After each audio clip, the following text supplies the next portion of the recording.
Uhostiť hladujúceho, ktorý nám zaklope počas štedrej večere, je najkrajší vianočný zvyk.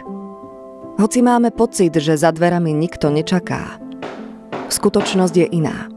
Na svete hľadujú milióny detí. Naplňte ich tanier nádejou. Kúpou symbolického taniera za 22 € zabezpečíte najchudobnejším deťom sveta jedlo na celý školský rok. Mary's Meals. Jedlo, ktoré mení život.